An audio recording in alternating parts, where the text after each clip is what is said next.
अस्सलामु अलैकुम वरहमतुल्लाहि वबरकातुह। इन्नल हम्दुलिल्लाह नहमदुहु व नस्तईनुहु व नस्तगफिरुहु व नऊज़ु बिल्लाहि मिन शुरूरि अनफुसिना व मिन सय्यिआति अमालिना। मन यहदिहिल्लाहु फला मुदिल्ल लहु व मन युद्लिल फला हादिय लहु व अशहदु अन ला इलाहा इल्लल्लाहु वहदहु ला शरीका लहु व अशहदु अन्ना मुहम्मदन अब्दुहु व रसूलुहु सल्लल्लाहु तआला अलैहि व अला आलिहि व सहबिहि व सल्लम तस्लीमन कसीरा। अम्मा बाद फ़क़द क़ाल इमाम बुखारी रहमहुल्लाहु ताला बाबु मन इश्तरा हदियहु मिनत तरीक़ि व क़ल्लदहा।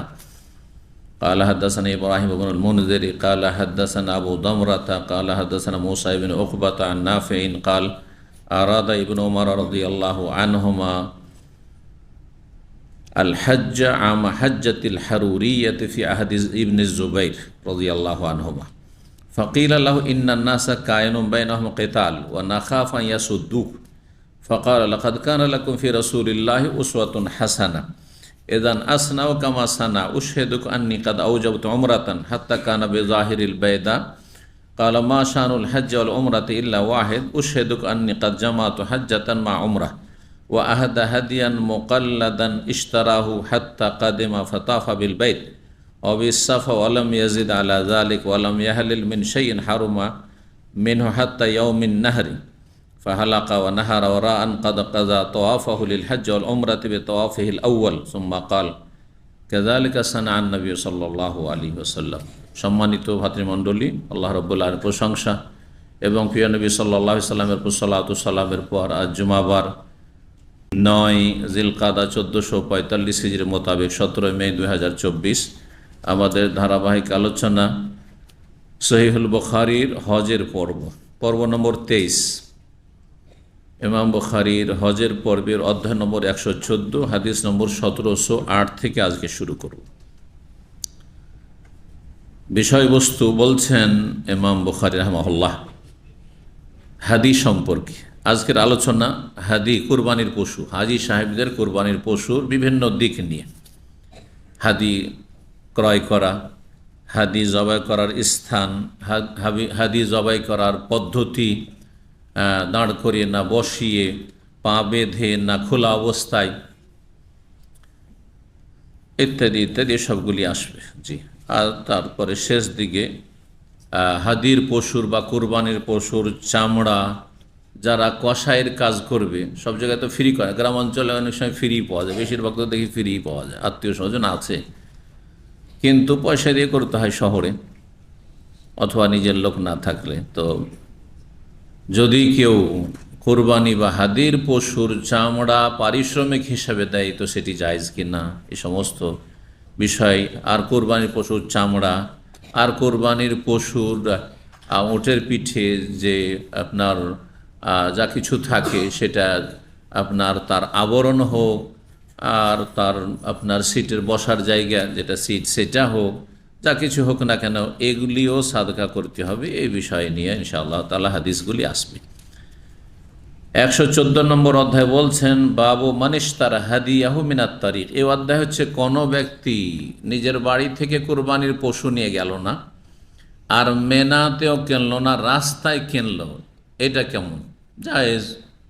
সবচাইতে ভালো কেউ যদি বাড়ি থেকেই কোরবানি পশু নিয়ে যায় হজ করতে, যেটা আরবরা প্রাচীন যুগে করতো। নবী সাল্লাল্লাহু আলাইহি সাল্লাম নিয়ে গেছেন মক্কা মদিনা থেকে 100 উট নিয়ে গেছেন সাথে করে। জি, আর যদি কেউ মনে করে যে আমার কাছে পয়সা আছে আর মদিনায় হয়তো বা যেখানে আছে দাম আছে, এখানে দাম বেশি, আমি গিয়ে রিয়াদে তাইফে সস্তা পাবো, রাস্তা থেকে কিনে নেব, সেটাও ভালো, জায়েজ।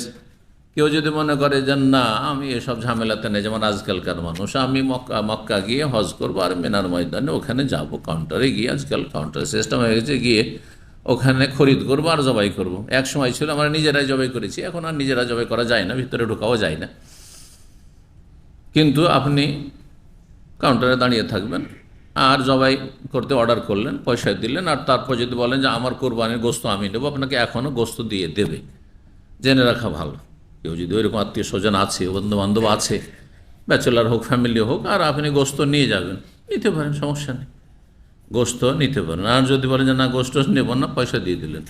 আর সর্বশেষ একেবারে অলসদের জন্য সেটা হচ্ছে যে ব্যাংকে পয়সা জমা করে দিলাম, তাই না? ব্যাংকে আজকাল অধিকাংশ লোক এমনটাই করছে যে বেশি খাটনি করব না, এইসব ঝামেলা নিব না, আমি ব্যাংকে কী করেছি, হ্যাঁ, বা মোয়াল্লেমের কাছে হ্যাঁ হাদির পয়সা জমা করে দিয়েছি।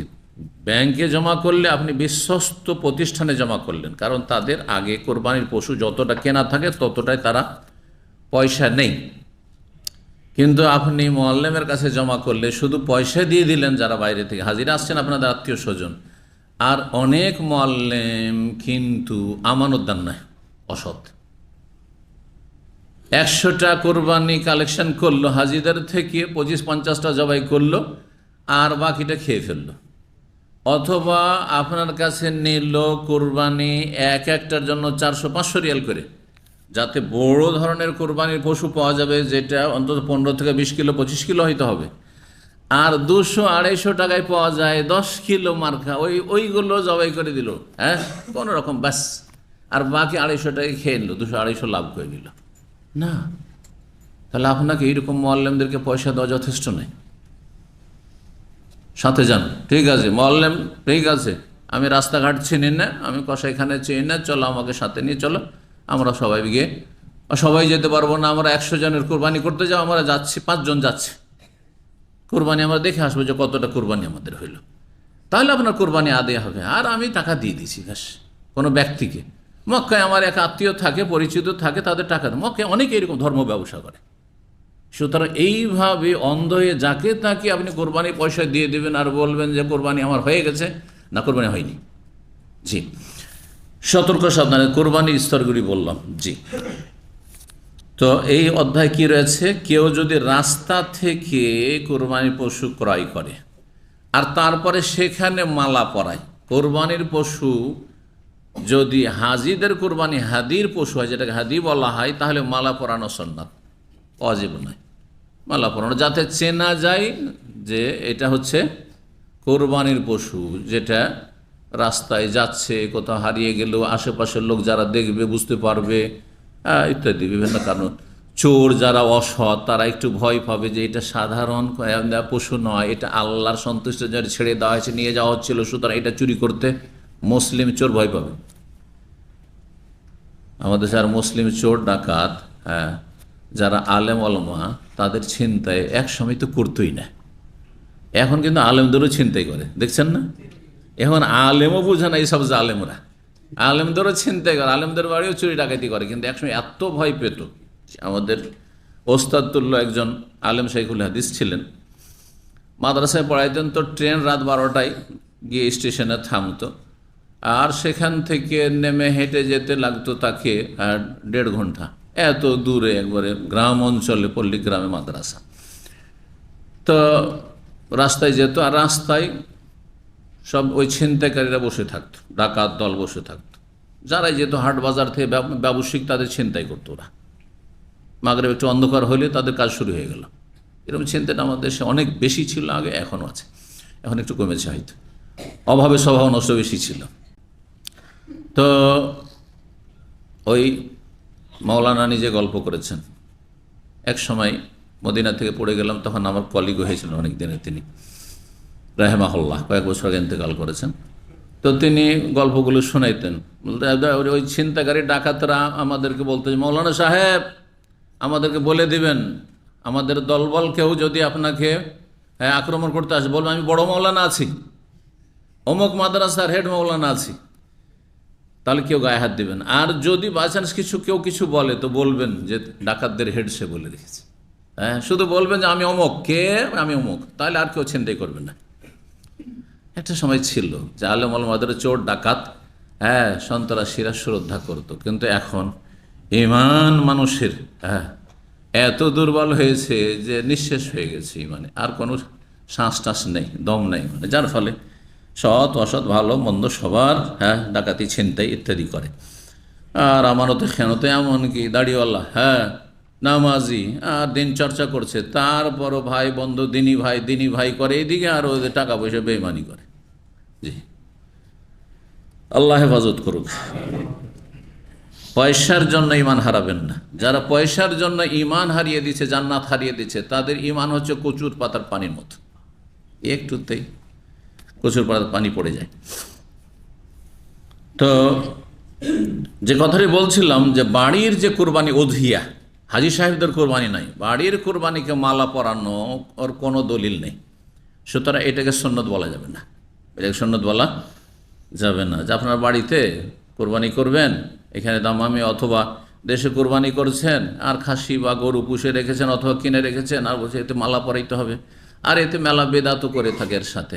তার সাথে কি করে? হ্যাঁ, কোরবানির দিন সকালবেলা সুন্দর করে একবারে সাবান টাবান দিয়ে গোসল করাবে, এগুলো সব বেদাত। কেন গোসল করাবেন আপনি? কোনো প্রমাণ আছে? পরিষ্কার পরিচ্ছন্ন করতে হবে, তো গোসল করেন, উজু করেন। হ্যাঁ, 1708 নম্বর হাদিস। প্রখ্যাত তাবেঈ নাফে, তিনি গোলাম ছিলেন, কিন্তু গোলামকেও তার মালিক প্রখ্যাত সাহাবী আব্দুল্লাহ বিন ওমর রাদিয়াল্লাহু তাআলা আনহুমা, খলিফার ছেলে এবং সিনিয়র সাহাবী, রাসূলের শ্যালক, তিনি সুযোগ সুবিধা দিয়েছিলেন যে তুমি আমার ছেলে সালেম লেখাপড়া করছো, তুমিও লেখাপড়া করো, যাও, তোমাকে বাড়ি চাকরি করতে হবে, চাকর হয়ে থাকতে হবে। স্বাধীন করে দিয়েছিলেন যে তুমি এলেম শিখো। এই জন্য ওই জামানা থেকে সাহাবায়ে কেরামদের আমল থেকে শুরু করে তাবেঈনদের যে দেখা যায় বড় বড় ওলামা মুহাদ্দিস, তারা সব গোলাম ছিল, দাস ছিল। কেউ স্বাধীন হয়েছিল, কেউ স্বাধীন হইতে পারেনি, কিন্তু বড় বড় আলেম হয়েছে তারা। চাকরদের সাথে, আজকাল তো গোলামের যুগ নেই, কিন্তু চাকর তো অনেকের বাড়িতে আছে। চাকরদের সাথে গরিবের ছেলে, এতিম হয়তো আপনার বাড়িতে কাজ করছে, ছেলে মেয়ে, তাদেরকে লেখাপড়ার সুযোগ দিতে হবে। কাজ শুধু করিয়ে নেবেন, খেতে দিচ্ছি, পয়সা দিচ্ছি, তা তো পেট ভত্তা, অনেকে পয়সাই দেয় না। আর তারপরে তাদেরকে লেখাপড়ার কোনো সুযোগ দিচ্ছেন না, না তারা কোরআন শিখতে পারছে মক্তবে গিয়ে, মাদ্রাসায় মসজিদে গিয়ে, তাদেরকে লেখাপড়ার সুযোগ দিচ্ছেন। এটা একজন মুসলিমের চরিত্র নয়। আপনার ছেলে মেয়েদেরকে যেমন সুযোগ দিচ্ছেন শিক্ষার, তাদেরকেও অন্তত দিন শিক্ষার ভালো সুযোগ দেবেন। দুনিয়ার শিক্ষা দেন আর না দেন, হ্যাঁ, কিন্তু সেটা মুস্তাহাব, কিন্তু দিনের শিক্ষার সুযোগ অবশ্যই দিতে হবে, জি, যাতে করে আল্লাহর ইবাদত বন্দেগী ঠিকভাবে করতে পারে। যার দিনের জ্ঞান নেই সেই চাকর, তাহলে বেনামাজি হয়ে বড় হবে। হ্যাঁ, সেই কাজের মেয়ে সে বেনামাজি বেদিন হয়ে বড় হবে। আর এর গুনার বোঝা আপনাকে উঠায়, তো আপনার বাড়িতে তার প্রতিপালন হয়েছে, তার শৈশব কেটেছে। তো নাফে বলছেন, আরাদা ইবনে ওমর, তার মনিব আব্দুল্লাহ বিন ওমর রাদিয়াল্লাহু তাআলা আনহু ইচ্ছা পোষণ করলেন আল হাজ্জা, হজের, যে প্রতি বছর প্রায় হজে যেতেন। ওই বছরে হজের ইচ্ছা করলেন। কোন বছরে? আমা হাজ্জাতিল হারুরিয়াতে, খাওয়ারেজদের হজের বছর। হারুরি খারিজিদের একটি নাম। কেন খাওয়ারে জঙ্গিদেরকে হারুরি বলা হয়? কারণ এই খাওয়ারে জঙ্গিরা প্রথম যখন এই বাতিল ফিরকাটি, পথভ্রষ্ট ফিরকাটি জন্মেছিল, আলী রাদিয়াল্লাহু তাআলা আনহুর খেলাফত আমলে আলী রাদিয়াল্লাহু তাআলা আনুগত্য থেকে তারা বিদ্রোহ ঘোষণা করলো, বেরিয়ে গেল। আর তারপরে তারা ইরাকের একটি গ্রামে গিয়ে বসবাস শুরু করেছিল, যেই গ্রামটির নাম হচ্ছে হারুরা। গ্রামের নাম হচ্ছে হারুরিয়া। সেই জন্য সাহাবায়ে কেরাম, তাবেঈনগণ, যারা কোরআন সুন্নাহর অনুসারে আহলে সুন্নাত ওয়াল জামাত, এই খারিজিদের নাম দিয়েছিলেন খাওয়ারিজদের সাথে হারুরি, হারুরিয়া, হারুরিয়া ফিরকা, হারুরিয়া। যেমন আমার দেশে, হ্যাঁ, যারা মাজার পূজা করে তাদেরকে বেরেলভি বলা হয়। হ্যাঁ, যারা সুফি, মাজার পূজা তো করে না, কিন্তু মাজার পূজারীদের সাথে অনেক কিছুতে মিল রয়েছে, বিভিন্ন বেদাতে তাদের সাথে মিল রয়েছে, তাদেরকে দেওবন্দি বলা হয়। জায়গার সাথে সম্পৃক্ত করে, জায়গার সাথে সম্পৃক্ত করে। তো এই জায়গার সাথে সম্পৃক্ত করে তাহলে নামকরণ এটা চলে আসছে পরম্পরা আগে থেকে, যে হারুরি মানে খাওয়ারিজ। আর খাওয়ারিজরা হচ্ছে এমন ফিরকা যারা চরমপন্থী, যারা শাসকের আনুগত্য করা মোটেই তারা মেনে নেয় না, এবং তারা দিন সম্পর্কে নির্বোধ। তাদের বেশ কিছু লক্ষণ রয়েছে, যার মধ্যে সবগুলি লক্ষণ পাওয়া যাবে সে হচ্ছে পাক্কা খারেজি জঙ্গি, আর যার মধ্যে কিছু কিছু লক্ষণ পাওয়া যাবে সে আংশিক জঙ্গি, আংশিক খারেজি। তা আমাদের দেশে সব রকমের খারেজি আছে, পাক্কা জঙ্গিও আছে, খারেজি আছে। হ্যাঁ, আব্দুর রহমান বাংলা ভাই আর এই ধরনের যারা অস্ত্র হাতে নিয়েছে, হ্যাঁ, বা অস্ত্র হাতে নিতে যুবকদেরকে প্ররোচিত করছে আর পথভ্রষ্ট করছে। আর তারা মুসলিম শাসকদেরকে তাদের কাবিরা গুনার কারণে ফাসেক বলে ক্ষান্ত হয় না, তারা একবার নাস্তিক আর তারা ইসলামের দুশ্মন আর ইহুদি নাসারাদের গোলাম এসব বলে আখ্যায়িত করে। হ্যাঁ, তাদের শাসকরা আগে সব ইসলামের দুশ্মন, নাউজুবিল্লাহ। এগুলো সব খারিজিদের লক্ষণ, এগুলো সব খারিজিদের লক্ষণ। যারা শাসকের আনুগত্য করতে তারা চায় না এবং শাসকদের বিরুদ্ধে বিদ্বেষ পোষণ করে, হয়তো অস্ত্র ধারণ করে না কিন্তু বিদ্বেষ পোষণ করে, ঘৃণা পোষণ করে, আর তাদের বিরুদ্ধে কি করে, মানুষকে খেপিয়ে দেয়। হ্যাঁ, তারপরে স্টেজ পেয়ে গেলে, মাইক পেলে, জুমার খুতবা পেলে একেবারে এমন আগুন লাগানো বক্তব্য করে, দেশে আগুন লাগিয়ে দেয়, যুবকদের রক্তকে গরম করে দেয়। রক্ত গরম করে দিলে না, আর জিহাদের ময়দান নেই। শাসকের নেতৃত্ব ছাড়া জিহাদ নেই। কি করে জিহাদ করবেন? ক্ষমতা আছে, প্রোটেকশনে ডিফেন্সের ক্ষমতা আছে, সরকার ছাড়া কোনো সংগঠনের কোনো ক্ষমতা নেই। পাখিকে গুলি করার মধ্যে গুলি করে রেখে দেবে দুশ্মনেরা। তাহলে এই যে রক্ত গরম করে দিলেন যে আমরা রক্ত দিতে প্রস্তুত, আরে রক্ত দেওয়ার ক্ষেত্রেও তো থাকতে হবে। তো এইভাবে যুবকদেরকে বোকা বানাইলেন, যে খারিজি বানালেন। এই যে খারিজি জঙ্গিদের লক্ষণ আছে, আংশিক জঙ্গি, যার মধ্যে যতটা এই দোষগুলি আছে। খারেজিদের যে বেশ কিছু লক্ষণ, আমার একটা আলোচনা আছে খারেজিদের লক্ষণ বলে, শুনবেন, 1-1.5 ঘন্টার আলোচনা আছে। এবং কোরআন এবং হাদিসের আলোক খারেজিদের সবগুলি লক্ষণ হাদিসে যা এসছে তাতে তুলে ধরেছি, দলিল আলোকে। যার মধ্যে যতটা আছে সে ততটা খারিজি। খারাজা এখরজ মানে বেরিয়ে যাওয়া, মানে সে ইসলাম থেকে খারিজ। একদল বলছে ইসলাম থেকে খারিজ, যারা ফুল খারিজি জঙ্গি। কিন্তু সঠিক হচ্ছে তারা কাফের নয়, মুরতাদ নয়, তারা সঠিক ইসলাম থেকে বহিষ্কৃত। হ্যাঁ, আহলে সুন্নাত ওয়াল জামাত থেকে বহিষ্কৃত, আহলে বিদাত, পথভ্রষ্ট। তারা যে ফিরকা নাজিয়া, একটি দল জান্নাতি, বাকি 72টি জাহান্নামী, ওই 72টির একটি তারা। কিন্তু তারা মুসলিম ফিরকা, মুসলিম ফাসেক এবং খুনি, জি, জঙ্গি। তো যাই হোক, এই খারেজিরা 1 বছর তারা হজে, তাদের সংখ্যাগরিষ্ঠতা ছিল, এবং সেই সময় আহলে সুন্নাত ওয়াল জামাতের লোকদের বিরুদ্ধে তারা কোনো রকমের এই রকমের কোনো ষড়যন্ত্র করতে পারে, আর তারপরে সে হজের মৌসুমে লড়াই হইতে পারে, এই রকমের আশঙ্কা ছিল, এরকমটা ছিল। সেই বছর ইবনে ওমর রাদিয়াল্লাহু তাআলা আনহুমাকে তার ছেলে সালেম নিষেধ করলেন, যায়েন না এই বছর, ফিতনার বছর। কেউ কেউ বলেছেন এখানে হারুরিয়া খারেজি মানে খারেজিদেরই ফিতনার সেখানে সেই বছর আশঙ্কা ছিল। আর আরেক দল বলছেন যে অন্য হাদিসগুলি, এর আগে কিন্তু কয়েকবার করে হাদিসটি এসছে, যে সেই বছরে আব্দুল্লাহ বিন জুবাইর রাদিয়াল্লাহু তাআলা আনহু যে মক্কার খলিফা ছিলেন কয়েক বছরের, তার বিরুদ্ধে হাজ্জাজ বিন ইউসুফ জালেমের নেতৃত্বে উমাইয়া বংশের শাসকরা কি করেছিল, তাকে পাঠিয়েছিল আব্দুল্লাহ বিন জুবাইরকে দমন করার জন্য এবং তার কাছ থেকে ক্ষমতা কেড়ে নেওয়ার জন্য হেজাজের। তো সেই বছর যুদ্ধ হবে খুবই সম্ভাবনা ছিল। তো হাজ্জাজ বিন ইউসুফ যেহেতু খুনি, কুখ্যাত, জালেম, আর তার সেনাবাহিনীকে খাওয়ারিজ বলা হয়েছে, তাহলে হাদিসে ওই হাদিসগুলোতে হরুরিয়া খাওয়ারিজদের কথা আসেনি, কিন্তু হাজ্জাজ বিন ইউসুফের আক্রমণের কথা এসেছে মক্কায়, এবং ইবনে জুবাইর রাদিয়াল্লাহু তাআলা আনহুকে শহীদ করেছিলেন, তার লাশ দাফন করতে দিচ্ছিল না, আর তাকে ফাঁসিতে ঝুলিয়ে রেখেছে ইত্যাদি। আর তার মাথাকে কেটে নিয়ে শাম দেশে দামেস্কে পাঠানো হয়েছিল, এই সজুল অত্যাচার করা হয়েছিল। আসমা রাদিয়াল্লাহু তাআলা আনহা যখন বলেন আমার এই ছেলে কতদিন আর ঝুলতে থাকবে, একে দাফন করার অনুমতি দেওয়া হবে কিনা, তখন এই জালেম হাজ্জাজ বিন ইউসুফ দাফনের অনুমতি দিয়েছিল। তো এইসব শুনলে আর বললে বড় কষ্ট লাগে যে একদল জালেমরা দুনিয়ার ক্ষমতার জন্য চরম অন্যায় করেছে, ইসলামের ইতিহাস চরম জুলম অত্যাচার করেছে।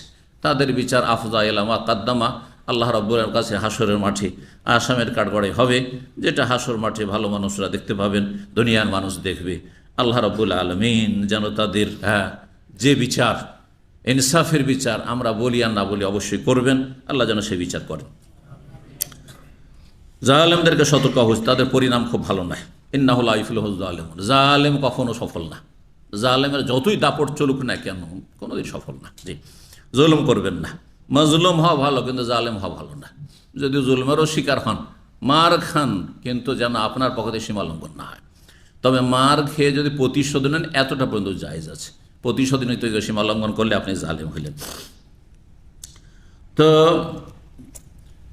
বলা হলো ফাকিল আল্লাহ, যুগটা কখন ছিল? এই খাওয়ারেজদের যুগ। খাওয়ারেজ তাহলে হয় খাওয়ারেজরাই সেই বছর এসেছিল, আর না হলে হাজ্জাজ বিন ইউসুফ, এই যে আপনার ওমাইয়া বংশের যে জুলম অত্যাচার আর যে যুদ্ধটি হয়েছিল সেই বছর, আর সেটি ছিল আপনার 73 হিজরিতে। 73 হিজরিতে ইবনে জুবাইর রাদিয়াল্লাহু তাআলা আনহু কি হয়েছে, ইবনে আনহুমা শহীদ হয়েছেন এই হাজ্জাজ বিন ইউসুফের সেনাবাহিনীর হাতে। 73 হিজরি। আর হারুরিয়া খাওয়ারিজ দ্বারা কোন বছর যুদ্ধে এসেছিল? ইতিহাস বলছে 64 হিজরিতে। 64 আর 73 প্রায় 9 বছর। এই জন্য দ্বিতীয় ব্যাখ্যাটি বেশি শক্তিশালী, যে এখানে খাওয়ারিজদের হজের বছর ছিল, তার মানে হাজ্জাজ বিন ইউসুফ জালেম, সে একজন খারিজি, সে একজন জালেম, আর সে একজন মুসলিম শাসক। ইবনে জুবাইর রাদিয়াল্লাহু তাআলা হিজাজের শাসক হয়েছিলেন, খলিফাতুল মুসলিমিন হয়েছিলেন। তাকে হত্যা করার জন্য এবং তার আপনার খেলাফতকে ধ্বংস করার জন্য আক্রমণ করে এসেছিল, তাদেরকে খাওয়ারিজ বলা হয়েছে এই হাদিসে। আর সেটা ছিল 73 হিজরি, নবী সাল্লাল্লাহু আলাইহি ওয়াসাল্লাম ইন্তেকালের প্রায় 63 বছর পরে। জি, তো বলা হলো ইবনে ওমর রাদিয়াল্লাহু তাআলা আনহুকে এই বছর হজে, ইন্নান নাসা কায়নুন বাইনাহুম কিতাল, মুসলিম সমাজে মক্কায় এই বছরে কেতাল হইতে পারে, মানে সশস্ত্র লড়াই হইতে পারে দুই পক্ষে। ও নাখাফা ইয়াসুদ্দু, আমাদেরকে ভয় লাগছে যে আপনাকে মক্কা যেতে বাধাগ্রস্ত করবে, হজ হয়তো এবার হবে না বা আপনি করতে পারবেন না, সুতরাং না যাওয়াই ভালো, মদিনায় থাকেন। ছেলে বলছেন কাকে?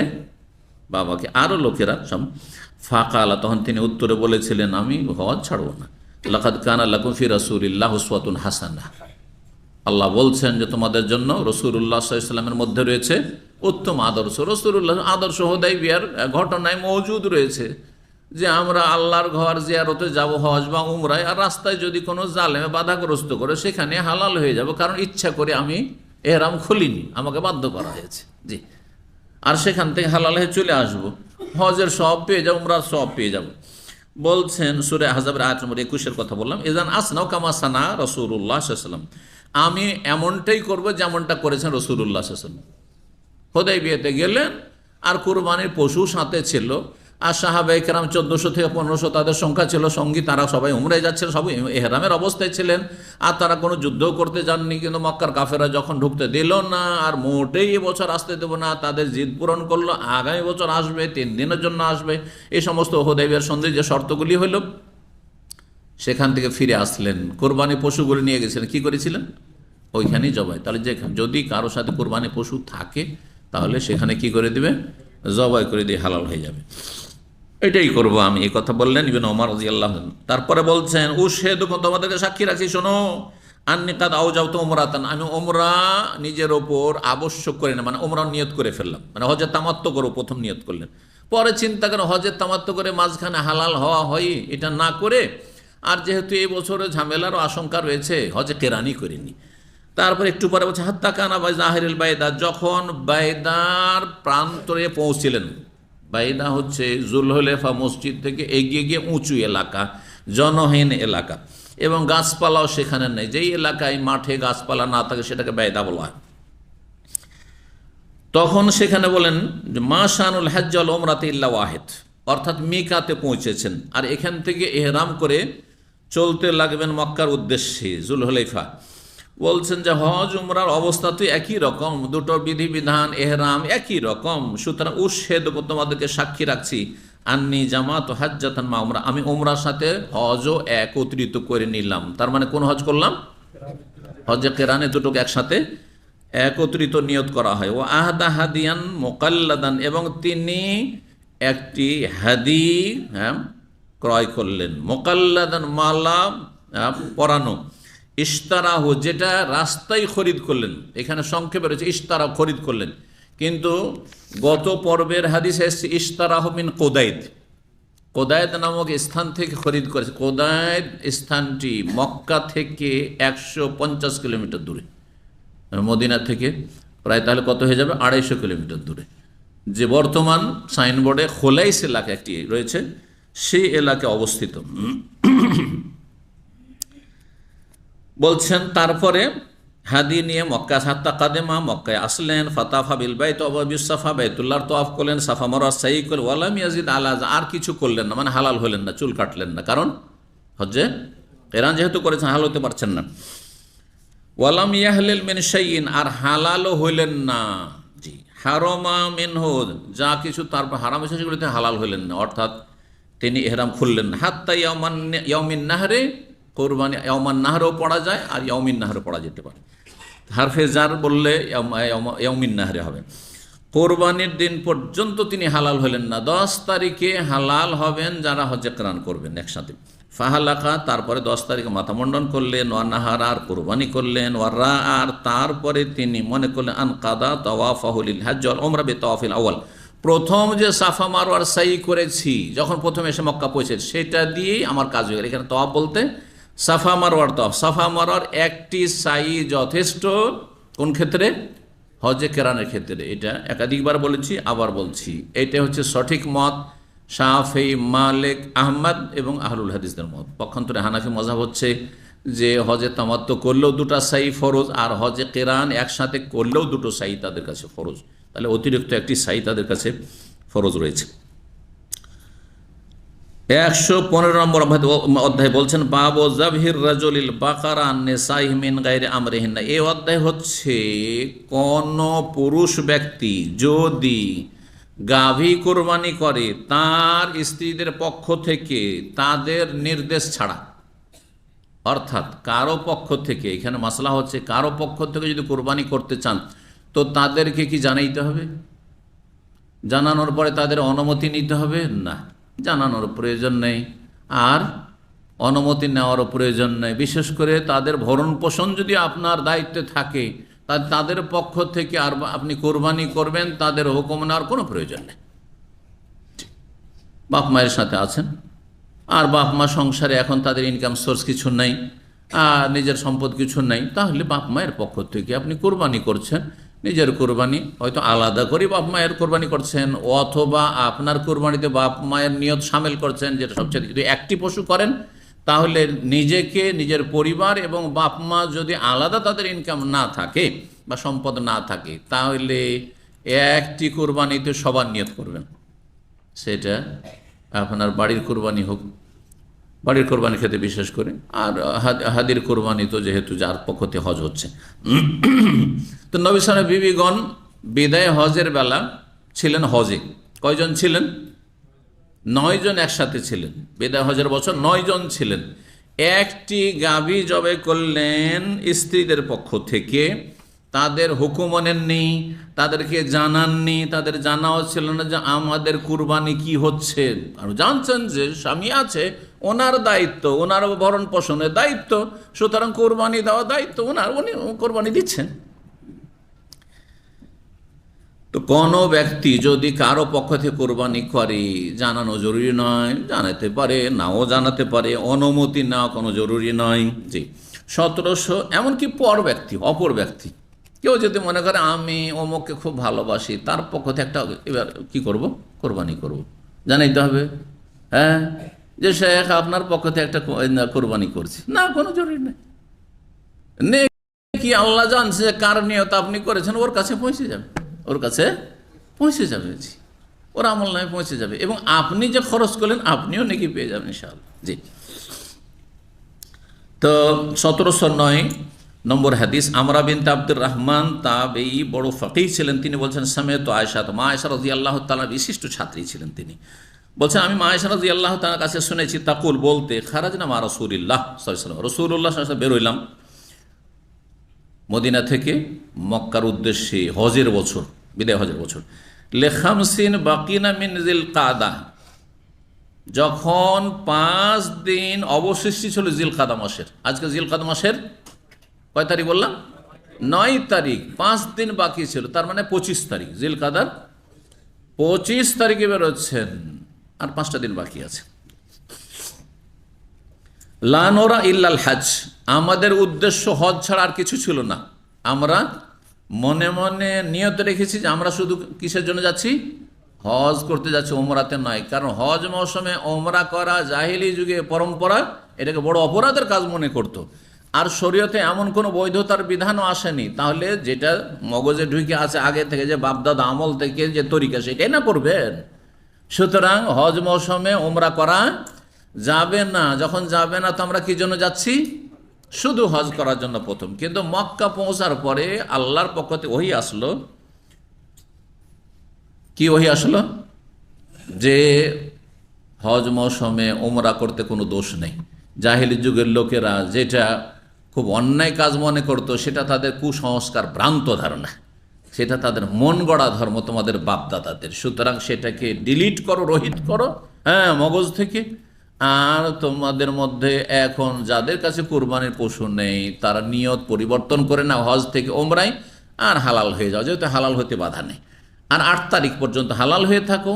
4 জিলহজ পৌঁছেছে, 5 আর 4 9 দিন লেগেছে।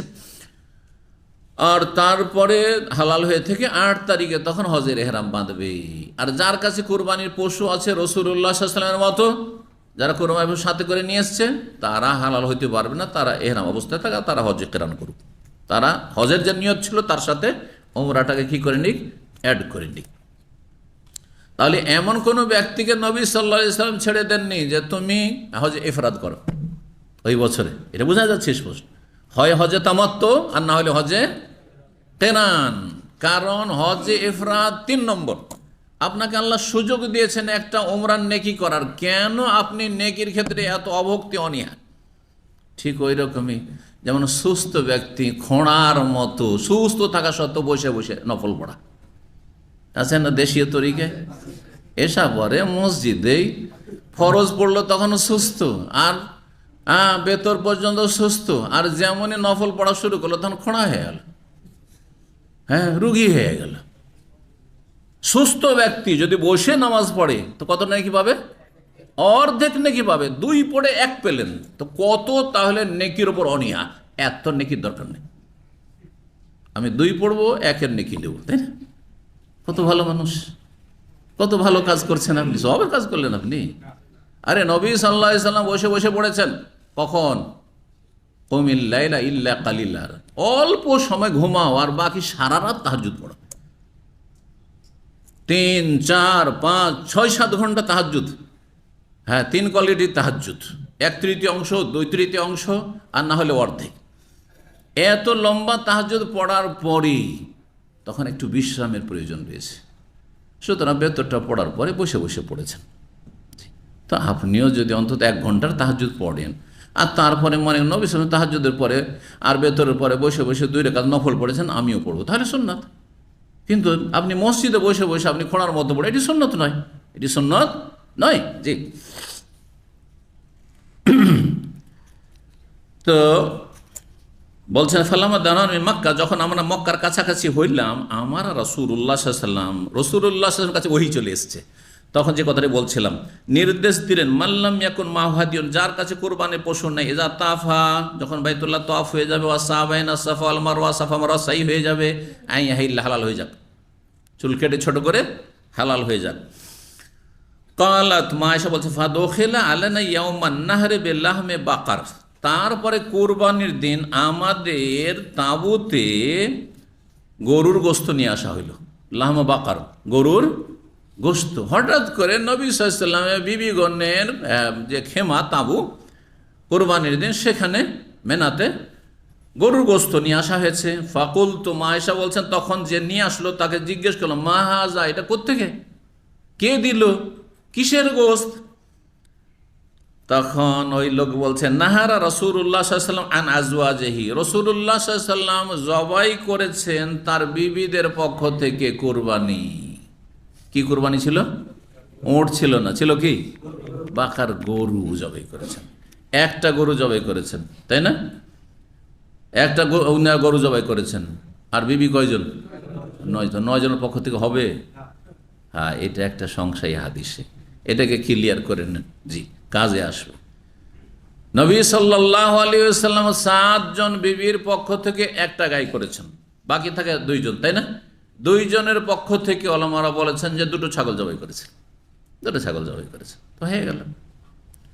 এখান থেকে বোঝা গেল যে যেমন বাড়ির কোরবানিতে গরুর ভাগা আছে, ঠিক তেমনি তেমনি কিসে হজের কোরবানি তো ভাগা, সর্বনিম্ন যেটা হজে তামাত্তু কেরানের জন্য ওয়াজিব কোরবানি, সেটা হচ্ছে হয় একটা ছাগল, দুম্বা, ভেড়া, ভেড়ি আর গোটা, ওতে ভাগ চলবে না। আর না হইলে গরুর 7 ভাগের 1 ভাগ, আর না হলে উটের 7 ভাগের 1 ভাগ, উটের 10 ভাগের 1 ভাগের হাদিস রয়েছে। কেউ কেউ বলেছে না সেটা সাজ, আর কেউ বলেছে আমল করা চলবে যদি প্রয়োজন হয়, আর এটাই ঠিক। তো উট যেহেতু গরুর চাইতে বড় পশু, আর তাতে 10-এরও হাদিস রয়েছে, সুতরাং 7 করলে ভালো। আর কেউ যদি উঠে 10 জন শরীক হয়, সেটাও অনেক ওলামাদের কাছে জায়েজ, যেহেতু সহিহ হাদিস। তো রাসূলুল্লাহ সাল্লাল্লাহু আলাইহি ওয়াসাল্লাম বিবিদের পক্ষ থেকে গরু ভাগে জবাই করেছেন। তাহলে যারা ফতোয়া দিচ্ছে যে গরুর ভাগা নেই, তাদের ফতোয়া ভুল না? ভুল নয়, ভুল। আচ্ছা, তারপরে আর এক দল একটু তাদের ফতোয়াকে একটু চেঞ্জ করেছে, বলছে যাদের অভাব আছে তারা করবে। আপনি কেন করবেন ভাগ? তাহলে নবী সাল্লাল্লাহু আলাইহি ওয়াসাল্লাম 100টি উট কোরবানি করছেন, এখানে অভাব ছিল কি? নবী সাল্লাল্লাহু আলাইহি ওয়াসাল্লামের একটা উটের 7 ভাগের 1 ভাগ যথেষ্ট, তাহলে 99 প্লাস আরো 6 ভাগ, বাকিটা পুরোটা নফল করছেন, ঠিক কিনা? তো অভাব তো এখন ছিল না। নবী সাল্লাল্লাহু আলাইহি ওয়াসাল্লাম তো ইচ্ছা করলে বিবিদের পক্ষ থেকে একটা একটা করে 9টা উট, তো গেল 9টা, ওইদিকে বাঁচলো কয়টা? 100টার মধ্যে 91টা বাঁচলো। তো 91টা উট নবী সাল্লাল্লাহু থাকতো, করতে পারতেন না? তাহলে বোঝা গেল যে নবী সাল্লাল্লাহু আলাইহি ওয়াসাল্লাম অভাবের কারণে বিবিদের ভাগার ব্যবস্থা করেননি, জায়েজ। অভাব না থাকলেও জায়েজ, তবে উত্তম হচ্ছে গোটা পশু, এতে কোনো সন্দেহ নেই। সবচেয়ে উত্তম কোরবানি হচ্ছে হজের ক্ষেত্রে হোক হাদি, অথবা বাড়ির কোরবানি উযিয়া হোক গোটা গরু না উট। কিন্তু যার গরু খাওয়ার নেশা আছে সে তো বলে গরু 1 নাম্বার। যদি কারো বাড়ির মেহমান হন, মাঝে মাঝে মেহমানদের জিজ্ঞাসা করি আমরা, মেহমান দেখি যে কোথাকার তারা, আর মেহমানকে জিজ্ঞাসা করি যে উট খাবেন, গরু খাবেন না খাসি? বলছে খাসি। না না না না, গরু। বুঝতে পারছেন যে কোন দেশের মানুষ তাহলে? যারা মনে করে যে গরু না খেলে হিন্দুই থেকে যাব, মুসলমান হইতে হবে, মুসলমান হইতে হলে গরু খেতে হবে। গরুর নেশা, গরুতে যে স্বাদ সেটাকে উঠে পাওয়া যায়, আর সেটা কি খাসিতে পাওয়া যায়? কিন্তু ইন্ডিয়ার লোক যদি হয়, বলেই দিই, ইন্ডিয়ার লোক যদি গরু খাওয়ান তো আপনি অপমান করলেন। শুনে রাখেন ইন্ডিয়ান বন্ধু বান্ধব থাকলে, কারণ ওরা মনে করে যে গরু আমাদের 150 টাকা করে পাওয়া যাচ্ছে, 150 টাকা কিলো। আর খাসি হচ্ছে 800 টাকা কিলো। এই খাসি খাওয়ানো কত কৃপণ, খাসি খাওয়ালো না গরু খাওয়াইলো, কথা বুঝতে পেরেছেন? ব্যতিক্রম আমি সেটা কথা, কারণ আমার এলেমওয়ালা মানুষ, আমাকে গরু খাওয়াইলো, আমার মানহানি করলেন না। কিন্তু জাহেল যদি কেউ হয়, সে মনে করে গরু খাওয়ালেন, তার আপ্যায়ন ভালো করে করলেন না আপনি। কিন্তু বাংলাদেশি যদি হয় তো গরু খাওয়াইলে ভালো আপ্যায়ন হয়েছে, গরুর গোস্তটা ছিল একেবারে মজার ছিল, তাই না? তো যাই হোক, তাহলে এই যে ফতুয়াগুলি মার্কেটে ছড়াছড়ি, বাংলাদেশের মার্কেটে শুধু এই ফিতনা, এই যে ভাগা চলবে না, ভাগা চলবে না, এই শুধু বাংলাদেশে। ইন্ডিয়া তো এই ফিতনা তেমন নেই, একটু মাথা ছাড়া দিয়েছিল, ঠান্ডা হয়ে গেছে অনেক আগে। সেটা অনেক আগের কাহিনী বলছে, 40 বছর আগে একজন ফতোয়া দিয়েছিল, তারপরে সে লাঞ্ছিত হয়ে তারপরে সেই ফতোয়া দুনিয়া থেকে চলে গেছে। এই ফতোয়া কেউ সব চর্চা করে না। পাকিস্তানে এই ফিতনা নেই, কিন্তু এই গরুর ভাগ চলবে না, আর এই উটের ভাগ চলবে না, আর চললেও সেটা অভাবের জন্য, এইসব ফতোয়া মন গড়া ফতোয়া। বুঝতে পারছেন? যেটা জায়েজ সেটা জায়েজ, কিন্তু সবচেয়ে উত্তম হচ্ছে উট, তারপরে হচ্ছে গোটা গরু, আর তারপরে হচ্ছে গোটা খাসি বা দুম্বা দম্বি। আর যেটা যত বেশি আপনার সুন্দর হবে, দামি হবে, আর যার যত বেশি গোশ হবে উপকারিতা, সেটা তত বেশি ফজিলত। ধরেন একটা করলেন আপনি 15 কিলোর খাসি, আর একজন করলো 30 কিলোর, তাহলে সমান নাকি? না না, সমান নাকি না। যাতে গরিব দুঃখীর বেশি ফায়দা, তাতে বেশি নাকি। তারপরে তখন ভাগ আসবে, তাহলে তিনটা সিরিয়াল হয়ে গেল। তারপর 4 নম্বর সিরিয়াল হচ্ছে ওটের ভাগ উত্তম না গরুর ভাগ? ওটের ভাগ 4 নম্বর। 5 নম্বরে তখন গরুর ভাগ, তাহলে গরুর ভাগা হচ্ছে 5 নম্বর কোরবানি। এখন শখ করে অভাব নেই, তারপর 5 নম্বর কোরবানি কেন করবেন আপনি লিস্টে? সর্বনিম্ন কোরবানি, বোঝা গেছে?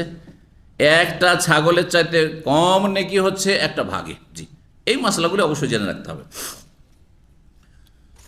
ইয়াহিয়া বলছেন ফাজাকার তহলিল কাসেম, কাসেম বিন মোহাম্মদ বিন আবি বকর, আবু বকর সিদ্দিক রাদিয়াল্লাহু তাআলা আনহুর ছেলে, মোহাম্মদের ছেলে মানে নাতি, তাকে আমি বললাম, ইয়াহিয়া বলছেন এই মর্মে, এই হাদিসটি শোনার পরে, কালা, তখন বললেন তিনি, আতাত কাবিল হাদিস আলা ওয়াজহি, মা আয়েশা রাদিয়াল্লাহু তাআলা আনহা বা আমরা, তার ছাত্রী যে আমরা, হাদিস যে বর্ণনা করেছেন একেবারে পুরোপুরি ঠিক, যেমন হাদিস তেমনই বর্ণনা করেছেন, হুবহু সেই হাদিসই বর্ণনা করেছেন। জি, 116 নম্বর অধ্যায় বলছে বাবু নাহরিফি মানহারিন নবী সাহেব মেনা। এই অধ্যায় হচ্ছে নবী সাল্লাল্লাহু আলাইহি ওয়াসাল্লামের কোরবানি করার স্থানে মেনায় কোরবানি করা। এটাও একটা মাসলা। কোরবানি হাজি সাহেবেরা কোথায় করবেন? হাজিদের কোরবানি, হাজিদের কোরবানি। এই ক্ষেত্রে এর আগে বলেছি, কেউ বলতে পারেন মক্কায় কেউ মিসফালাই করবে, হ্যাঁ, বা আজিজিয়াতে করবে, জায়েজ না জায়েজ নয়? জায়েজ। কিন্তু কেউ যদি তানিমের বাইরে, হারামের বাইরে করে, আরাফাতে করে, চলবে না, কারণ আরাফা হারামের বাইরে। এবার বোঝা গেছে? তাহলে গোটা হারামের যে কোনো জায়গায়, হারামের ভিতরে কোরবানি করা হাজিদের জায়েজ, কিন্তু উত্তম হচ্ছে, তার চাইতে উত্তম হচ্ছে মেনার ময়দানে কোরবানি করা। আর তার চাইতে উত্তম হচ্ছে যেই জায়গাটিতে নবী সাল্লাল্লাহু আলাইহি ওয়াসাল্লাম কোরবানি করেছেন সেই জায়গায় কোরবানি করা। এই জন্য ইমাম বুখারী অধ্যায় নিয়ে আসছেন বাবুন নাহরি। এই অধ্যায় হচ্ছে কোরবানি জবাই করা ফি মানহারিন নবী সাল্লাল্লাহু আলাইহি ওয়াসাল্লাম, নবী সাল্লাল্লাহু আলাইহি ওয়াসাল্লামের কোরবানি করার স্থানে, হ্যাঁ, বেমেনা, মেনাই, মেনায় যেই জায়গায়, তো নবী সাল্লাল্লাহু আলাইহি ওয়াসাল্লাম কোথায় কোরবানি করেছেন সেখানে এখন কোরবানি হয় না। সেটা হচ্ছে জামরার কাছে যখন আসলেন, জামরা থেকে ডান দিকে সেই জায়গাটিতে কোরবানি করেছেন, সেখানে কোরবানি। কিন্তু তার কিছুটা দূরে যে কোরবান গাহগুলো রয়েছে সেখানে কোরবানি হচ্ছে। তো মেনার ভিতর নবী সাল্লাল্লাহু আলাইহি ওয়াসাল্লাম এই কথাও বলে দিয়েছেন যে নাহার তো হাহন না, আমি এই জায়গায় কোরবানি করলাম, কিন্তু জরুরি নয় যে এখানে কোরবানি করতে হবে। মেনা কুল্লুহা মানহারুন, মেনার প্রান্ত পুরোটাই হচ্ছে কি? কোরবানির জায়গা। মেনার ময়দান পুরোটাই হচ্ছে কোরবানির জায়গা। সুতরাং ফানহারু ফি রিহালিকুম, তোমরা নিজ নিজ খেমাতে, তাঁবুতে, তাঁবুর পাশেই কোরবানি করো, যে যেখানে আছো সেখানেই কোরবানি করি, কথা বলছে রাসূলুল্লাহ সাল্লাল্লাহু আলাইহি ওয়াসাল্লাম। তারপরে ওয়াকুল্লু ফিজাজ মাক্কা মানহারুন, মক্কার অলিগলি সবগুলি হচ্ছে নহরের জায়গা, কোরবানির জায়গা। কিন্তু হাজি সাহেব যদি জিদ্দায় কোরবানি করে, তায়েফে করে, মদিনায় করে, যেখানে আমার আত্মীয় আছে, আমার বোন আছে, আমার ফ্যামিলি আছে তায়েফে, জেদ্দায় ফ্যামিলি নিয়ে থাকি, চলবে না? হবে না। তবে মক্কায় কোরবানি করার পরে গোশত বহন করে দুনিয়ার যে কোনো জায়গায় নেওয়া যেতে পারে, দামাম নিয়ে চলে আসতে পারেন। কোরবানি করলেন মক্কায়, আর গোশতটাকে ফ্রোজেন করে আপনি দামাম নিয়ে চলে আসলেন, খেলেন, কোনো অসুবিধা নেই। সেটাও কোন ধরনের কোরবানি, এও আর একটা মাসলা আছে। তো যখন অধ্যায়গুলি আসবে তখন আলোচনা করব, তাহলে বেশি ভালো হবে। চলেন হাদিসের দিকে যাই। 1710 নম্বর হাদিস আব্দুল্লাহ থেকে বর্ণনা করছেন নাফে, তার আব্দুল্লাহ বিন ওমর, কানা ইয়ানহারু ফিল মানহার, তিনি জবাই করতেন কোরবানি করার জায়গা, মানে নবী সাল্লাল্লাহু আলাইহি ওয়াসাল্লাম যেখানে কোরবানি করেছেন। ওবাইদুল্লাহ বর্ণনাকারী হাদিসের তিনি বলছেন মানহারে রাসূলুল্লাহ, রাসূলুল্লাহ সাল্লাল্লাহু আলাইহি ওয়াসাল্লাম যেই জায়গাটিতে কোরবানি করেছেন সেই জায়গায় আব্দুল্লাহ বিন ওমর কোরবানি করতেন। কারণ তখন সময়কাল কাছাকাছি ছিল, জায়গা তিনি স্বচক্ষে দেখেছেন যে এই জায়গায় নবী সাল্লাল্লাহু আলাইহি ওয়াসাল্লাম কোরবানি করেছেন। কিন্তু এখন কি করে জানবেন? এখন সব অনুমান ভিত্তিক বলা হচ্ছে যে নবী সাল্লাল্লাহু আলাইহি ওয়াসাল্লাম কোরবানিটা ছিল জামরার দিকে যেতে, মেনা থেকে জামরার দিকে যেতে ডান দিকে, কিন্তু ডান দিকে কোন জায়গাটিতে ছিল নির্ধারণ নেই, কোনো নিশানাও দেওয়ার নেই। সুতরাং আজকাল সব অনুমান ভিত্তিক কথাবার্তা, যার ফলে এসব। আর তারপরে সেখানে কোরবানি করার পারমিশন নেই, সেখানে হয়তো তাঁবু হয়ে গেছে বা অন্য কিছু হয়ে গেছে হয়তো। 1711 নম্বর হাদিস বর্ণনা করছেন আব্দুল্লাহ বিন ওমর সম্পর্কে নাফে, তার ছাত্র, বলছেন কানা ইয়াবাসু বিহাদিহি মিন জামইন মিন আখিরিল লাইল, আব্দুল্লাহ বিন ওমর তার কুরবানির পশু মুজদালিফা থেকে রাতের শেষ ভাগে পাঠিয়ে দিতেন, আগে পাঠিয়ে দিতেন যে আমার কুরবানির পশুটা নিয়ে চলে যাও। হাত্তা ইউদখালা বিহি ফি মানহারে রাসূলুল্লাহ সাল্লাল্লাহু আলাইহি ওয়াসাল্লাম, আর সেটাকে নিয়ে গিয়ে রাসূলুল্লাহ সাল্লাল্লাহু আলাইহি ওয়াসাল্লাম কুরবানির স্থানে ঢুকিয়ে দেওয়া হতো, যে যেখানে নবী সাল্লাল্লাহু আলাইহি ওয়াসাল্লাম কুরবানি হয়েছে ওই জায়গায় নিয়ে যাওয়া হোক। মা হুজ্জাজিন, অন্য হাজিদের সাথে, কারণ অন্য হাজিরাও সেখানে ভিড় জমিয়েছে কোরবানি করার জন্য। ফিহিমিল হুর্র, যারা হাজি সাহেব ছিল বা কোরবানি করার জন্য এসেছিল সেখানে, তাদের মধ্যে কিছু স্বাধীন লোকও ছিল, আল মামলুক, আর কিছু দাসও ছিল। তাহলে দাসও গোলামরাও কোরবানি করত। তারপরে বলছেন 117 নম্বর অধ্যায়ে বাবু মান্নাহার হাদিয়া বিয়াদিহি, এই অধ্যায় হচ্ছে কোনো ব্যক্তি নিজ হস্তে যদি কোরবানি করে তাহলে এটা কেমন, এটা উত্তম, এটা ওয়াজিব নয়। নিজের কোরবানি নিজে করা কি উত্তম। আপনার কোরবানি আর আমিও আছি আপনিও আছেন, ও শেখ আপনি কোরবানি করেন না, এর চাইতে উত্তম হচ্ছে আপনার কোরবানি করা। সুতরাং আমাদের বিশেষ করে ভারতের আর বাংলাদেশের অবস্থা যে গ্রামের কোরবানি কি করবে মসজিদের ইমাম সাহেব, এটি সুন্নত না, সুন্নত না, জায়েজ, জায়েজ, কথা বোঝা গেছে। বরং অনেক সময় এটা আপত্তিকর যদি মনে করেন যে আমাদের ধর্মটা ঠিক ওই রকমই যেমন হিন্দুদের ধর্ম, মন্দিরের পুজো পাঠ তাদের ব্রাহ্মণ ছাড়া হয় না, মন্দিরে ঢোকা নিষেধ অন্য 3 কাস্টের জন্য, ঠিক তেমনি আমাদের জন্য কোরবানি করা নিষেধ, তাহলে গুনাহ হবে, তাহলে এটি বেদাতি আকীদা। হ্যাঁ, আমি পারছি না সেই জন্য, পারবেন না কেন? অনেক সময় আমার চাইতে বেশি আপনি কোরবানি করতে পারবেন, তাহলে আপনি কেন কোরবানি করবেন? বলছে আমি অত দোয়া কালাম যাই না, কোনো দোয়ার প্রয়োজন নেই, বিসমিল্লাহ আল্লাহু আকবার, ব্যাস, জি, কোনো দোয়ার প্রয়োজন নেই। যদি কিছু দোয়া থাকে সহি, কিছু জয়ীফ দোয়া আছে, জয়ীফ দোয়া বাদ দেন, আর বেদাতি দোয়াগুলি বাদ দেন, সহি দোয়া আল্লাহ মিনকা আল্লাহ কার ইত্যাদি যা আছে সেগুলি সুন্নাত মুস্তাহাব, না করলে কোনো দোষ নেই। শুধু আল্লাহর নাম নিতে হবে, জি, আল্লাহর নাম নিতে হবে, বিসমিল্লাহ আল্লাহু আকবার, জবাই করে দেন আপনি, ব্যাস হয়ে গেল। তো নিজে হাতে জবাই করা, এমনকি মহিলাও যদি সাহসী হয় আমার কোরবানি আমি করব, আর না হলে মহিলা দাঁড়িয়ে দেখবে যে আমার কোরবানি কেউ জবাই করছে, কোনো পুরুষ জবাই করছে, কোন অর্থে। বলছেন এই হাদিসে আনাস রাদিয়াল্লাহু তাআলা আনহু লম্বা হাদিস উল্লেখ করে ওয়ানাহারান নবী সাল্লাল্লাহু আলাইহি ওয়াসাল্লাম বিয়াদিহি সাবআ বুদনিন, আর নবী সাল্লাল্লাহু আলাইহি ওয়াসাল্লাম নিজ হস্তে নিজ কুরবানি করেছেন কতটি? সাবআ বুদন, 7টি উট, 7টি উট জবাই করেছেন কিয়ামান, দাঁড়ানো অবস্থায়, ওয়াদাহা বিল মাদিনাতে, এটা তো হচ্ছে হজের মাঠের কুরবানি। হজের মাঠে কয়টি কুরবানি করেছেন নিজ হস্তের নবী সাল্লাল্লাহু আলাইহি ওয়াসাল্লাম? এখানে হাদিসে পেলেন 7টি। আর মদিনায় ওয়াদাহা বিল মাদিনাতে, আর মদিনায়ও কোরবানি করেছেন, বাড়ির কোরবানি নবী সাল্লাল্লাহু আলাইহি ওয়াসাল্লাম কাবশাইনে, 2টো দুম্বা, আমলা হাইনে, কালো সাদা রঙের, ছিটপুট রং, যাতে 2টো রং রয়েছে, কালো এবং সাদা। আকরানাইনে, কারনুন মানে সিং, মানে সিং বিশিষ্ট, সিংওয়ালা, তাহলে বিনা সিংওয়ালা চাইতে সিংওয়ালা উত্তম, জি। আর রঙের ক্ষেত্রে উত্তম অনুত্তম নেই, তবে নবী সাল্লাল্লাহু আলাইহি ওয়াসাল্লামের কোরবানি পশুটা এই রঙের ছিল। অনেকে বলে যে কালো অপছন্দনীয়, সাদা বেশি উত্তম, এমন কোনো দলিল নেই, জি। মুখতাসারান, সংক্ষিপ্ত হাদিসটি এখানে বর্ণনা করেছেন। এই হাদিসে কোনো আপত্তি আপনাদের আছে বা কোনো সংশয় আছে, কোনো প্রশ্ন আছে কারো? যদি থাকে তো জিজ্ঞেস করবেন। হ্যাঁ, তো জায়েজ, বরং উত্তম। কেউ যদি হাজী সাহেব হজে আসছে, ময়দানে এদিকে হজ করছে, আর এখানে কোরবানি তো ওয়াজিব, তার বাড়ির কোরবানি না করলেও চলবে, সে সচ্ছল হইল, যেহেতু এই কোরবানি হাদির কোরবানি তার জন্য যথেষ্ট। কিন্তু যদি মনে করে যে বাড়িতে আমার ছেলে মেয়ে পরিবার আছে, তাদের জন্য আমি উধিয়া কোরবানি করব, তাহলে সেটা আরও ভালো, আরও ভালো, বোঝা গেছে না? কোনো অসুবিধা নেই। তারপরে এই হাদিসটা ক্লিয়ার নাই যে ওই বছরই করেছেন না অন্য বছরের ঘটনা এখানে অ্যাড করে দেওয়া আছে, সেটাও সম্ভাবনা রয়েছে। অনেকে এটি বলেছেন যে ওই বছরে আর মদিনায় নবী সাল্লাল্লাহু আলাইহি ওয়াসাল্লাম কুরবানি করেননি, এটি অন্য বছরের কথা। কিন্তু আর একটি সংশয় এখানে আছে, কিন্তু আপনাদের কারো মগজে আসছে কিনা, বিশেষ করে সিরাতুন নবী, নবী জীবনী যারা পড়েছেন নিয়মিত, নবী সাল্লাল্লাহু আলাইহি ওয়াসাল্লাম কতটি উট কোরবানি করেছেন মিনার ময়দানে? 100টি। নিজ হাতে কয়টি কোরবানি করেছিলেন? কতটি? 63টি করেছেন। ওখানে আছে 63টি কোরবানি করেছে, বাকি 37টি আলী রাদিয়াল্লাহু বললেন যে বাকিটি তুমি কোরবানি করো। এই কথাটি বলছিলাম যে এটা তখন জিজ্ঞেস করছেন না আপনারা, কোনো সংশয় আছে কিনা? 63টি, আর এখানে আছে যে 7টি নিজ হাতে কোরবানি করলেন। দুটো সমন্বয় কি, এটাকে তারুজ বলা হয়। সংঘর্ষ হয়ে গেল 2 রকম হাদিসে, কোনটা নেবেন আপনি? নবী সাল্লাল্লাহু আলাইহি ওয়াসাল্লাম 7টি নিজ হাতে জবাই করেছেন না 63টি জবাই করেছেন?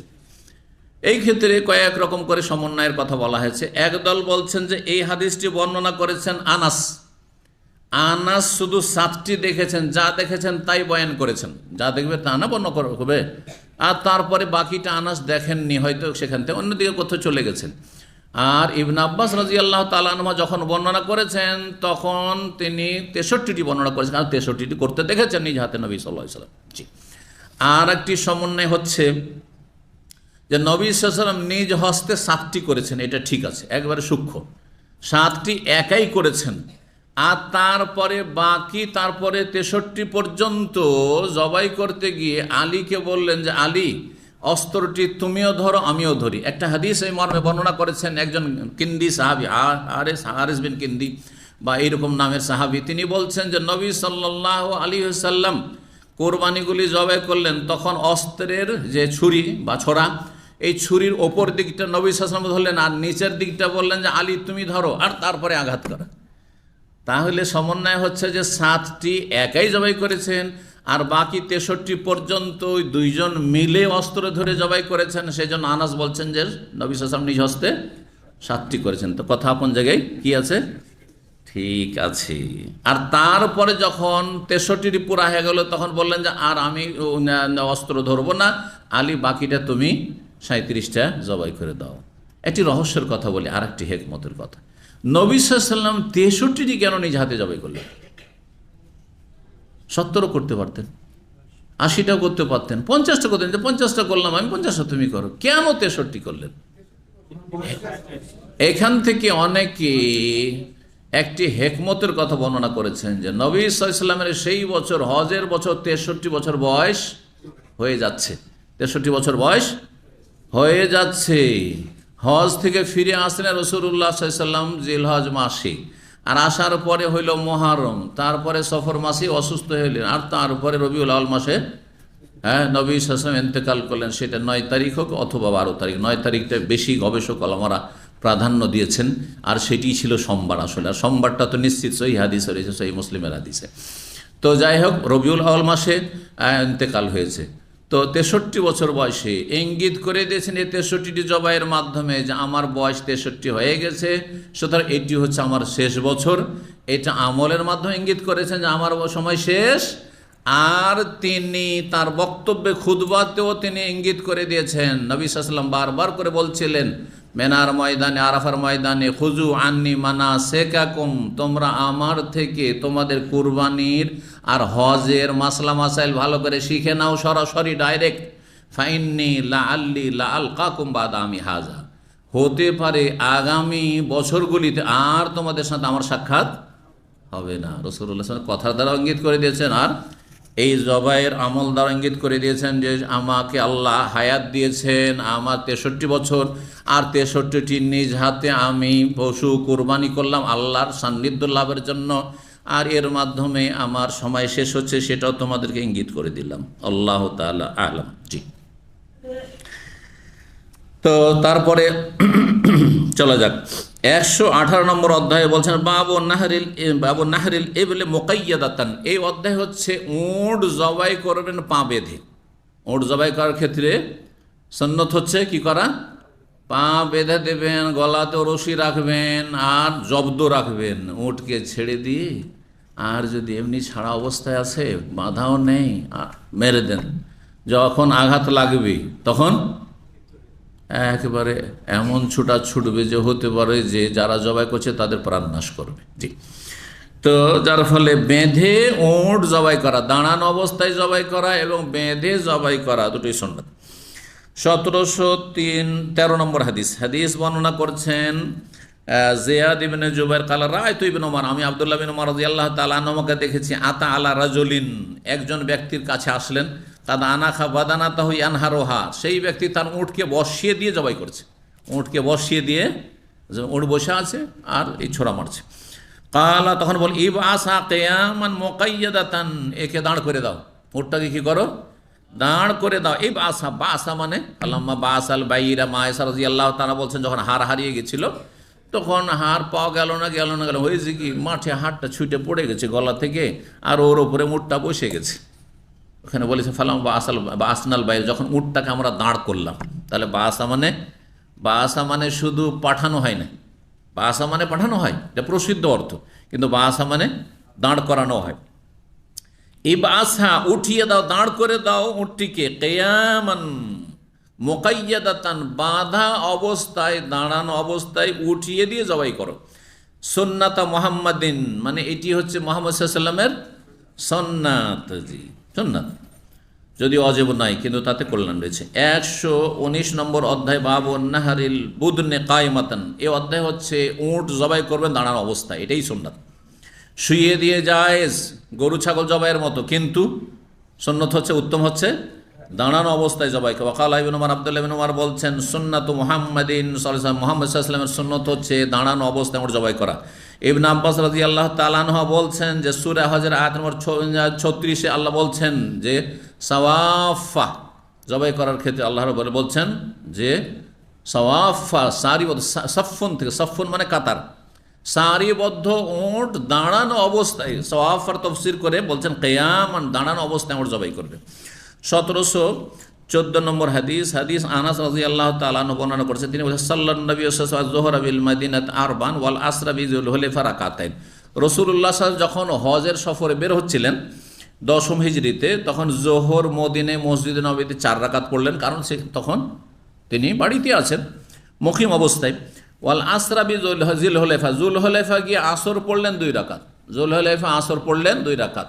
তখনকার যুগে জুলহলেফা আর মসজিদ নবী মদিনা শহরের মাঝখানে বিশাল ফাঁকা এরিয়া ছিল, যার ফলে তখন নিজের জনপদ থেকে, শহর থেকে বেরিয়ে চলে গেছেন, আর কি করেছেন, মুসাফির কি করেছেন, কসর করেছেন। কিন্তু এখন জুলহলেফার পরে অনেক দূর পর্যন্ত মদিনা শহর বিস্তৃত হয়ে গেছে, সুতরাং এখন মদিনাবাসী, মদিনায় ধরেন কোনো প্রবাসী আছে অথবা মদিনার কোনো নাগরিক যাচ্ছে, আর জুলহলেফাবে গিয়ে এই হাদিসের আলোকে যদি কসর করে, বলবো জায়েজ নাই, কারণ আপনি এখনো শহর থেকে বের হননি। আর একটা উদাহরণ দিই, তাহলে বুঝতে পারবেন।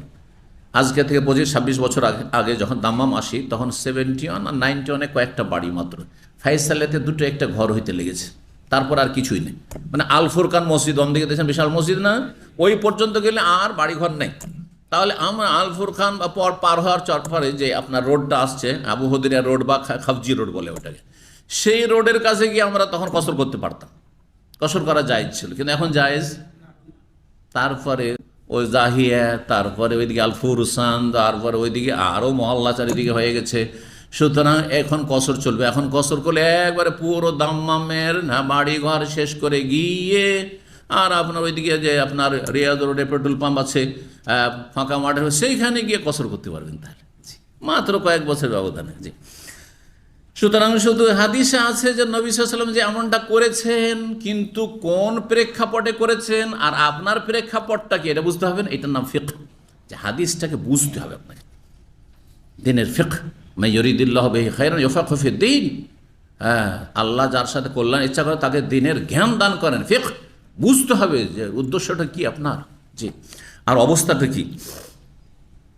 তো নবী সাল্লাল্লাহু আলাইহি ওয়াসাল্লাম জুলহলেফা 2 রাকাত পড়লেন, মানে কসর করলেন আসরের নামাজ। ফাবাতা বিহা, সেখানে রাত কাটিয়েছেন।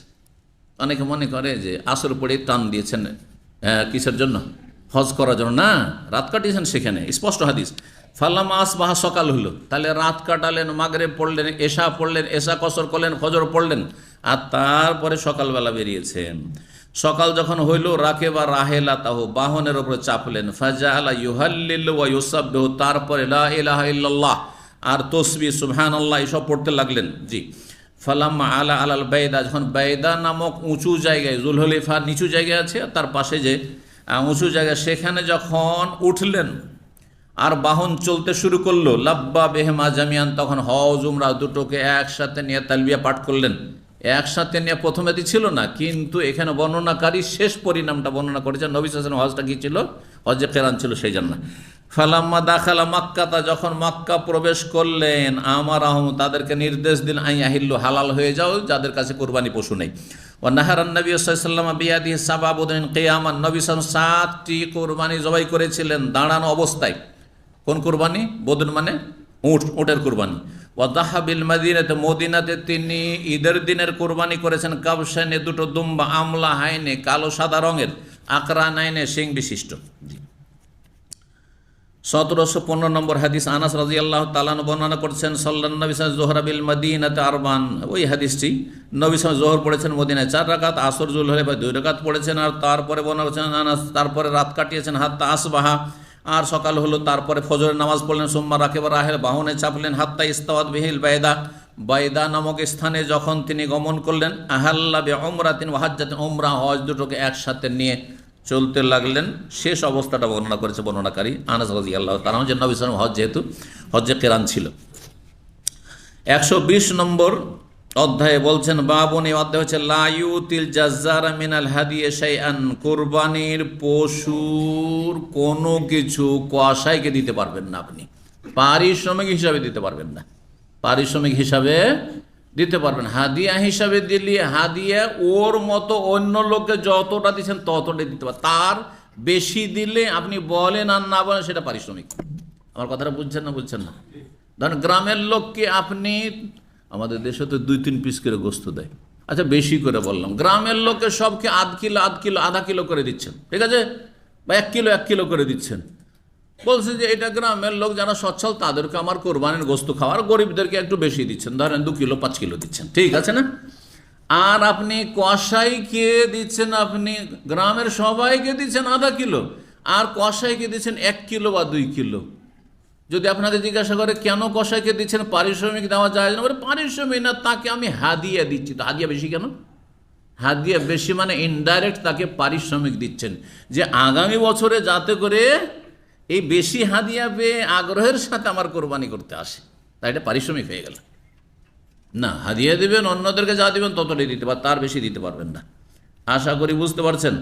সুতরাং আপনি পারিশ্রমিক বলেন আর না বলেন, অন্যদের চাইতে বেশি দিলে সেটা পারিশ্রমিক হবে।